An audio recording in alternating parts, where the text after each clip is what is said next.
the NFL, including Philadelphia Eagles, finally back in the win column. Eagles getting the dub, baby. Eagles 28, Vikings 22. I feel like there's a little bit of a rivalry in here from like the days that you were playing, man. I don't know why. Sure. I might be from the outside. Oh, I know why. Outside in, but Travis, you were at that game in Philadelphia, right? Yeah, I was. I love. You should know why there's a rivalry. Those fans banger. got brutalized in Philadelphia. Oh no, they did. Yeah, dude, I was in Ireland at the Minnesota Steelers game. Just mingling about the day before the game at some of the pubs. Vikings fans coming up to me.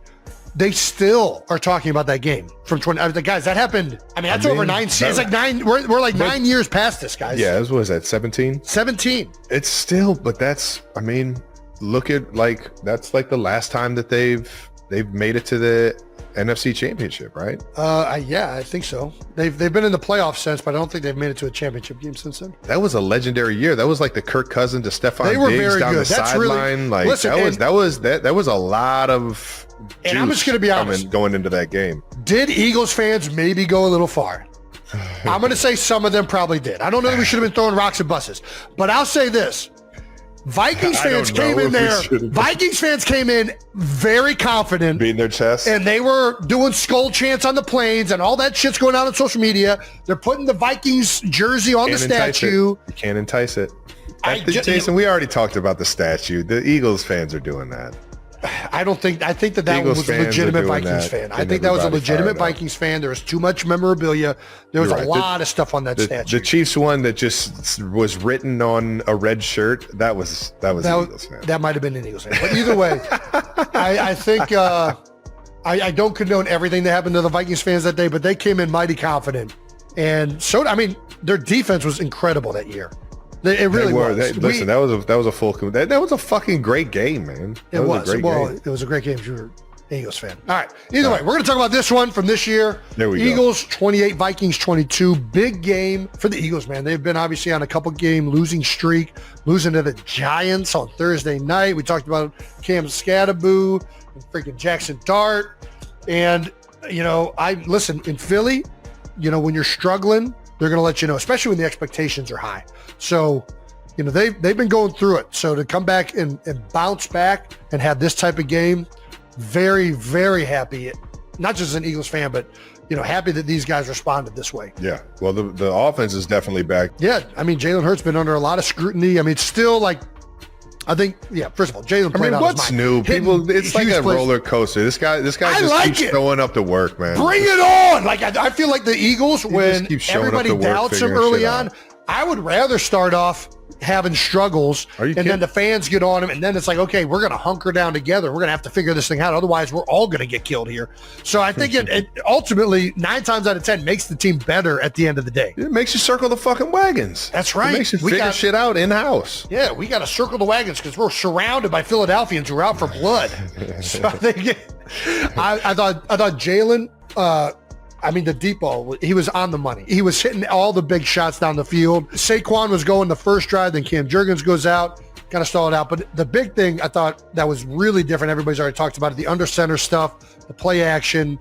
I think it seems like it added some more to the offense. Oh, it added to it. Jalen went 19 for 23 is how it added to it for 326 yards, 3 tutties. AJ and Smitty, Swole Batman and Skinny Batman combined for 13 receptions, 304 yards and 3 tutties by themselves. You think it's a conscious effort to just throw the ball downfield, or you think they're finally starting to get everybody to really play the run?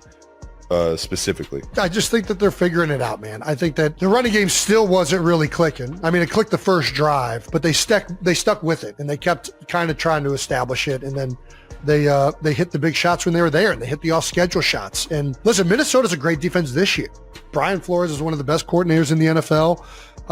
Their weakness had been stopping the run. They were the best pass defense in the NFL, I think, to date. Been getting a lot of turnovers. So this was a huge game for Philadelphia Eagles and Jalen Hurts and these guys to get back on track. And you saw it in the emotion they displayed after the game, right?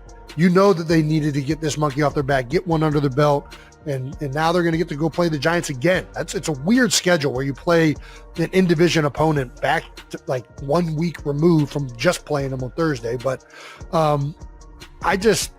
These guys are great. Nick Sirianni is a fantastic coach, and I know it hasn't looked perfect up until this point, but I just got to think that these guys they're going to continue to figure this thing out. They got great players, they got great coaches, and eventually you have stuff like this where it's going to explode. And the running game is only a matter of time as well. I really believe that. Listen, they got a great when back. you have a 2,000-yard rusher, newsflash, everybody's gonna be focused on trying to stop the fucking run. When Pat went for 5,000 yards and 50 touchdowns, the next season we saw cover 4 and safeties at 20 yards before the snap of the ball. You know what I mean? Like, it's a different world going into that next season. You got to keep adapting. You got to keep changing it up. And unfortunately, that means Saquon might not get as many carries or might not get as many yards and touchdowns and have the crazy 2,000-yard season. But it definitely doesn't mean that he's not going to make an impact. And it definitely doesn't mean you're not going to win football games. You just got to keep finding ways week in, week out to adjust to how defenses are trying to stop you. And Saquon's coming, man. I just don't, I don't care how it's looked to this point. Yeah. What's the fucking guy from the Marvel universe? I am inevitable, fucking Thanos or whatever. Saquon is inevitable. It's going to get going, all right? Jeff Stoutland is a fantastic coach. They have great players up front. I know it hasn't looked great till right now. Landon's starting to get healthy, and that's going to help. Cam got a little banged up, and that kind of stalled things out this last week. But he's going to get back there. Eventually, this thing's going to start going. We got my man Fred Johnson out there, 6 offensive linemen on the field. That's dedicating to running the football, right? We get 6 big fuckers out there. Yeah, come on now. Let's go. We're running downhill. It'll get popping. I got no doubt in my mind eventually that run game is going to get going. And once it does, now that the pass game is starting to click, you know this, Travis, half of being successful as a passing offense is staying out of shitty situations on third down. Like, it is hard to operate continually in third and long situations. If we get that running game going, we get all these play actions off of it, whether it's the play actions under center and the runs under center, whether it's the RPOs and shotgun and the runs and shotgun, you marry all that stuff up, and it's going to happen. I just know it. So, listen, I'm happy we got it done this week. And looking forward to continue to watch this. Looking forward to getting the Giants in Philadelphia. A heartwarming moment between Taylor Swift and the Kelce family melted hearts across the nation when the singer lovingly referred to Jason and Kylie Kelce's youngest daughter, Finley, as "my beautiful girl." According to witnesses at the small family gathering in suburban Philadelphia, the moment was so sincere and tender that it left Jason Kelce, known for his toughness on and off the field, wiping away tears. It happened during an intimate get-together at Jason and Kylie's home shortly after Jason returned from a community event. Travis Kelce arrived with his fiancée Taylor Swift, and the cozy living room soon filled with laughter as Jason's daughters, Wyatt, Elliot, and little Finley, played with toys on the carpet. Taylor, dressed simply in a soft cream sweater dress, joined them on the floor. No one expected what happened next to turn into such an emotional family moment. Taylor gently knelt beside Finley, her expression full of warmth, and softly said, "You're so adorable. Can I call you my little girl?" For a moment, the room went completely silent. Finley blushed shyly, and Jason, standing just a few feet away, was visibly overcome. The man who had spent years showing unshakable strength on the football field suddenly found himself wiping away tears. One family member later shared, "Jason has always been tough, but seeing Taylor speak so naturally to Finley with that genuine affection broke through his walls. It was pure love, not performance." Kylie Kelce, standing nearby, was equally touched. She smiled through glassy eyes, exchanging a look of gratitude with Taylor. Those present said the gesture didn't feel like a celebrity moment. It felt like family. Taylor's warmth wasn't for cameras or headlines. It was real, the kind that can only come from someone who truly loves children and values connection. A close friend of the family later explained, "Taylor has always had this incredible ability to make everyone feel seen and loved. That night, she wasn't Taylor Swift, the superstar. She was just Taylor, part of the family." What began as a quiet evening in a Philadelphia living room became something much bigger, a glimpse into the softer, more human side of fame. And for Jason Kelce, that simple, heartfelt exchange between Taylor and his daughter was a reminder that sometimes love shows up in the smallest, most unexpected moments.